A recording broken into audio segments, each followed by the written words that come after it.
तो नमस्कार बच्चों, एक्सीलेंट क्लासेस नैनी जोर के यूट्यूब चैनल पर आप सभी लोगों का स्वागत है।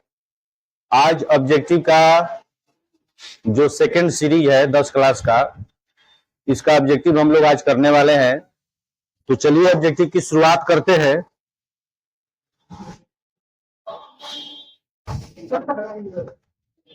वक्रतुंड महाकाय सूर्यकोटि समप्रभ निर्विघ्नं कुरु मे देव सर्व कार्येषु सर्वदा। गणेश जी को याद करते हुए चालू करते हैं। चलिए, पहला क्वेश्चन हमारा क्या बोल रहा है कि निम्नलिखित में से किसका अपवर्तनांक सबसे कम होता है। देखिए, ये चार पदार्थ हमारे सामने दिए गए हैं और इनमें से अपवर्तनांक पूछ रहा है कि किसका अपवर्तनांक कम होगा। तो क्वेश्चन है, तारपीन है, पानी है, बेंजीन है और किरोसिन है। तो सबका तारपीन का या फिर पानी का सबका अपवर्तनांक आप लोगों को याद होना चाहिए। तो तारपीन का अपवर्तनांक लगभग 1.47 होता है, पानी का अपवर्तनांक 1.33 होता है, बेंजीन का अपवर्तनांक 1.50 होता है, 1.50, और किरोसिन का अपवर्तनांक 1.44 होता है।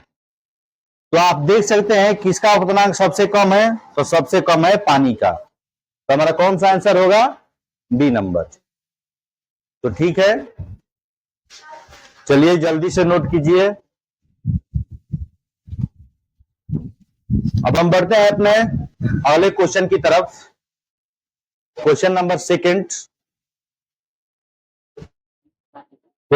सेकंड की तरफ आते हैं। चलिए,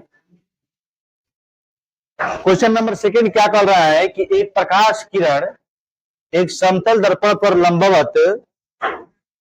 लंबवत है, तो परावर्तन कोण का मान होगा। तो देखिए, परावर्तन कोण का मान दिया गया है 135 डिग्री, 90 डिग्री, 45 डिग्री और 0 डिग्री। क्वेश्चन है कि एक समतल दर्पण है। चलिए, एक समतल दर्पण बना दे रहे हैं हम।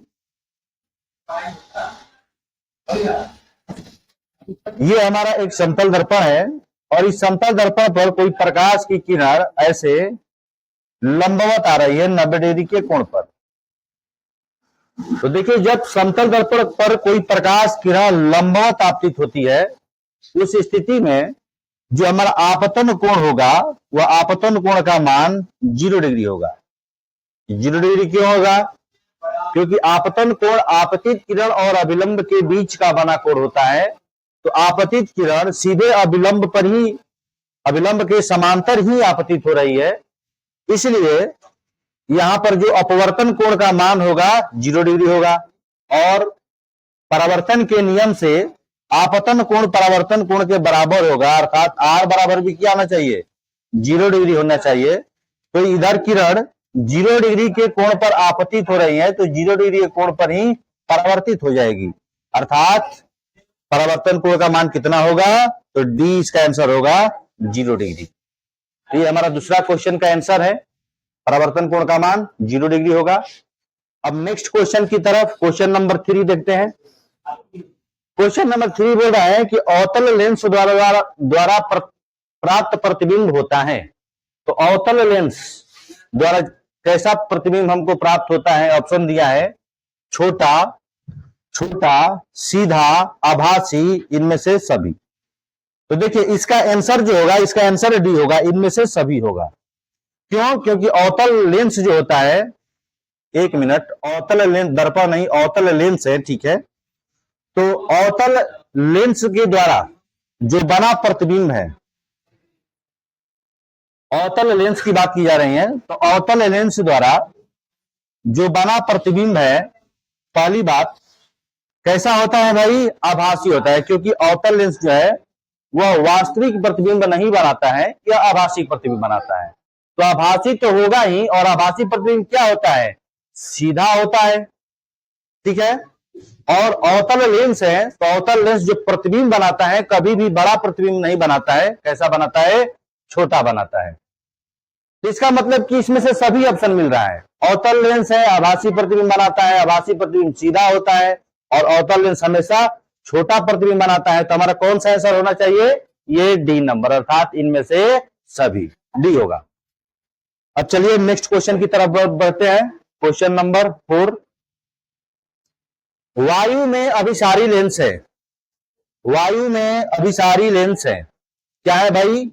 ऑप्शन है कांच का अवतल लेंस, कांच का समतलावतल लेंस, कांच का उत्तल लेंस, इनमें से कोई नहीं। चलिए क्वेश्चन को समझने का प्रयास करते हैं। देखिए वायु में पूछ रहा है कि वायु में अभिसारी लेंस है, ऐसे मैं इसका आंसर आप लोगों को बता दूं, इसका आंसर सी होगा, कांच का उत्तल लेंस। लेकिन इस क्वेश्चन को थोड़ा हम और बढ़िया से समझने का प्रयास करते हैं, इसके पीछे का जो कंसेप्ट है उस कंसेप्ट को समझने का प्रयास करते हैं।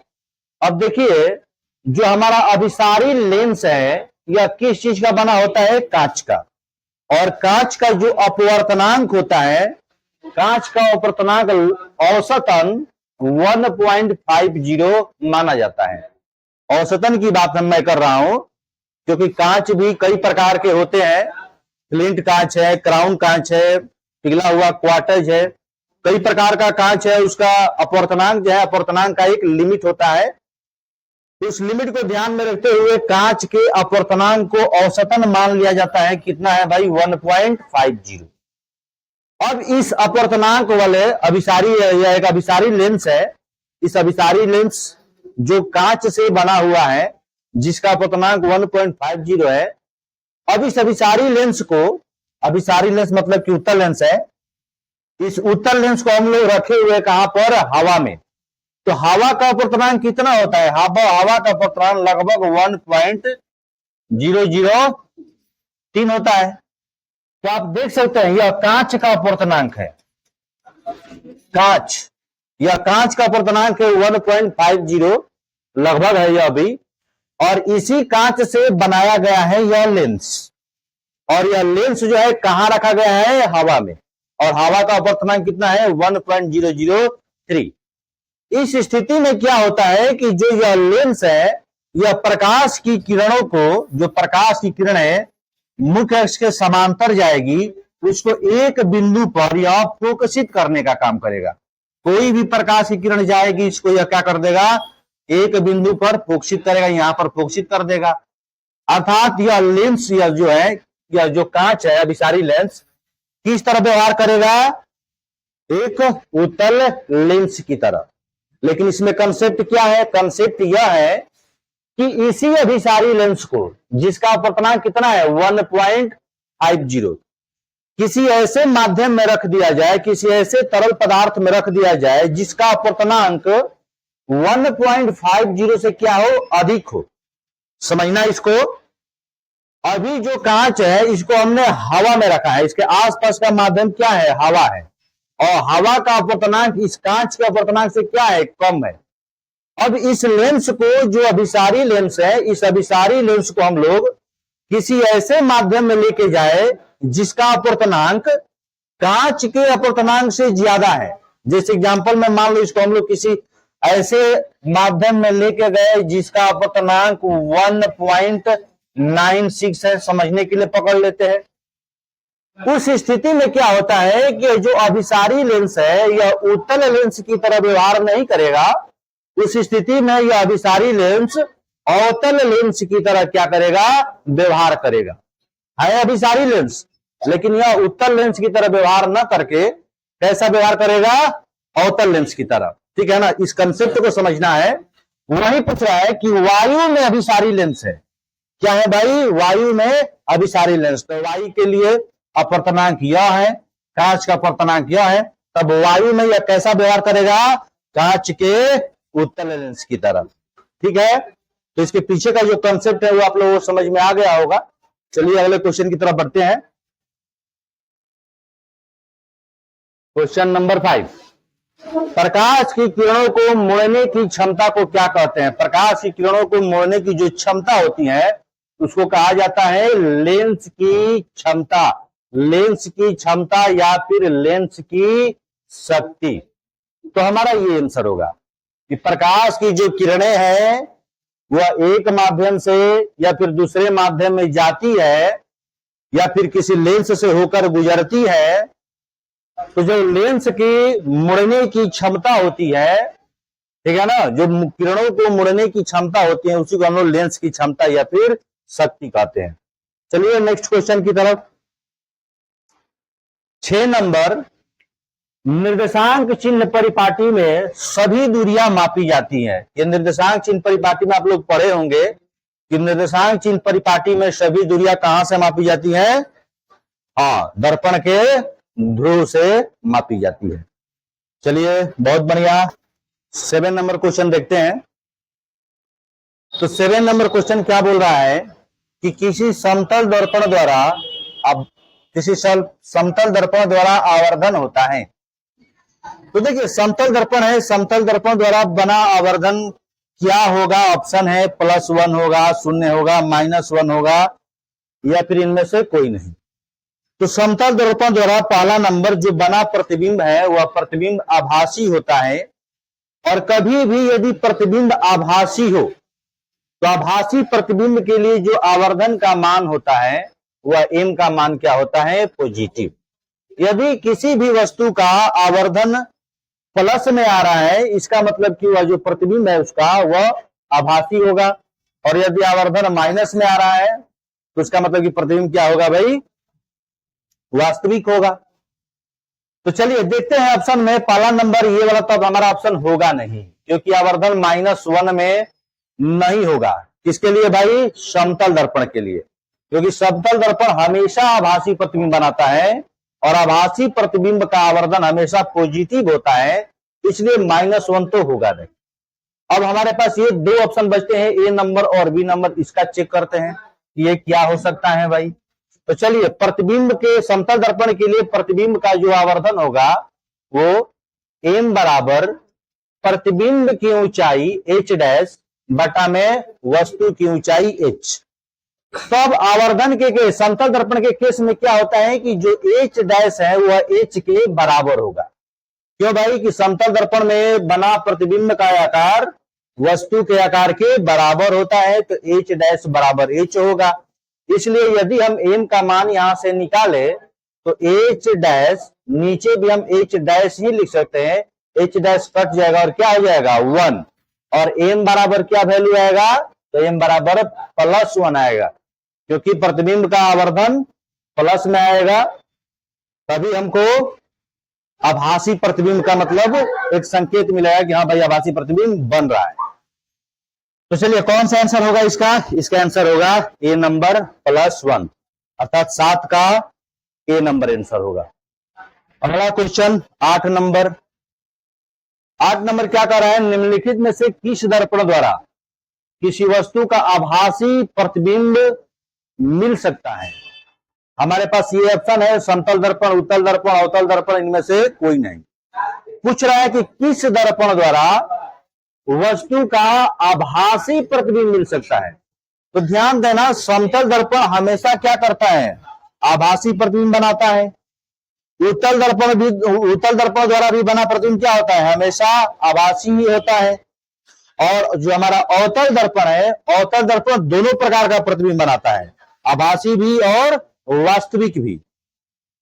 तो अब कहने का मतलब कि अवतल दर्पण भी आभासी प्रतिबिंब बना सकता है। तो ध्यान देना ऑप्शन में जो तीनों दर्पण है ये तीनों दर्पण ही आभासी प्रतिबिंब बनाते हैं या फिर बनाने की क्षमता रखते हैं। इसलिए हमारा आंसर क्या होना चाहिए? हमारा आंसर होगा इसका डी नंबर, ये हमारा आंसर होगा, अर्थात तीनों। तो क्वेश्चन नंबर 8 है।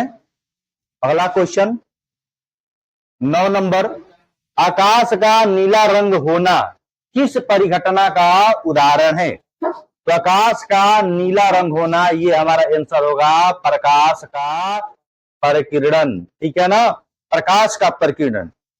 क्योंकि जब प्रकाश हमारे वायुमंडल में प्रवेश करता है तो प्रकाश के अंदर जो भी 7 किरणें होती हैं उन 7 किरणों का परिकिरण होता है, और जिस किरण का तरंगदैर्घ्य सबसे कम होता है उसका परिकिरण उतना ही ज्यादा होता है।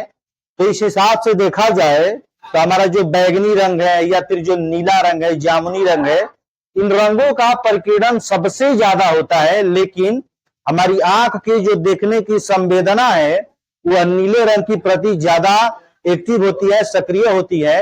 इसलिए हम लोगों को आकाश का जो रंग है वह नीला दिखाई देता हुआ प्रतीत होता है। तो ये 9 नंबर क्वेश्चन का आंसर है। अगला क्वेश्चन देखते हैं 10 नंबर। तो ये 10 नंबर क्वेश्चन है हमारा। क्वेश्चन क्या पूछ रहा है? विरल माध्यम से सघन माध्यम में जाती हुई, अर्थात कौन सा माध्यम? विरल माध्यम। और विरल माध्यम से सघन माध्यम में जाती हुई किरणें मुड़ जाती हैं। किधर मुड़ती हैं? अभिलंब की ओर, अभिलंब से दूर, अभिलंब के साथ संपाती, इनमें से कोई नहीं। तो हमारा कौन सा ऑप्शन होगा? ए नंबर, अभिलंब की ओर। अर्थात जब प्रकाश किरणें, ये हमारा विरल माध्यम है, ये सघन है, और जब प्रकाश की किरणें विरल से सघन माध्यम में जाएगी तो ये मुड़ेगी अभिलंब की ओर, अर्थात ऐसे न जाकर के अभिलंब की ओर मुड़ेगी। ठीक है ना? तो इसका आंसर कौन सा होगा? ए नंबर। तो हम आशा करते हैं कि आप सभी लोगों को ये जो 10 ऑब्जेक्टिव है अच्छे तरह से समझ में आ गया होगा। किसी भी प्रकार की दिक्कत हो तो आप हमको कमेंट में पूछ सकते हैं। इसी प्रकार हमारे एक्सीलेंट क्लासेस से जुड़े रहिए। धन्यवाद।